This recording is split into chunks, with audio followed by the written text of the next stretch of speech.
ஹீரோவோட ஃப்ரெண்டு இறந்ததுலேருந்து ஃப்ரெண்டோட அப்பா அம்மாவுக்கு ஏதாச்சும் பண்ணியே ஆகணும் அப்படின்னு சொல்லிட்டு ஹீரோ வந்து பெட்டிங்கில் தப்பான முடிவெடுத்து போயிருப்பான் அப்படி சொல்லி போன பாட்டிலே சொல்லியிருப்பேன்.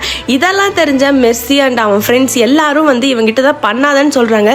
பட் எல்லாருக்கூடையுமே வந்து சண்டை போட ஆரம்பிக்கிறான். மெர்சியுமே எவ்வளவோ சொல்லி பார்க்குறா. பட் நடு ரோட்டில் மெர்சியை வச்சு அடிக்கிறப்ப கரெக்டாக அவங்க அப்பா பார்த்து மெர்சியை வந்து வீட்டுக்கு கூட்டிகிட்டு போயிடுறாங்க. மெர்சி கிட்டே எவ்வளோதான் சொன்னாலும் நான் அவனை தான் கல்யாணம் பண்ணிப்பேன் அப்படி சொல்லி மெர்சி பிடிவாதமாக இருக்கா. நீ அவன் கூட போனா எங்களோட உயிரோடவே பார்க்க முடியாதுன்னு அளவுக்கு சொல்கிறாங்க. இருந்தாலும் மெர்சி அதெல்லாம் கேட்காம அடுத்த நாள் காலேஜ் போகிறா.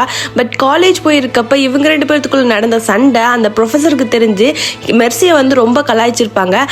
அதெல்லாம் மெர்சி ஹீரோ கிட்ட சொல்லி அழுததுனால ஹீரோ அந்த ப்ரொஃபஸரை மொத்த காலேஜ் முன்னாடியும் நிற்க வச்சு அடிச்சுட்டு இனிமேல் இவகிட்ட பேசுகிற வேலை வச்சுக்காத அப்படி சொல்லிட்டு ஹீரோயினை வந்து கூட்டிகிட்டு போயிருப்பான். அங்கேருந்து வீட்டில் விட்டுட்டு ரிட்டன் வந்து 2 நாள் ஆகியுமே மெர்சி வந்து பேசியிருக்கவே மாட்டா. அதனால ஹீரோ வந்து அவன் வீட்டுக்கே போகிறான்.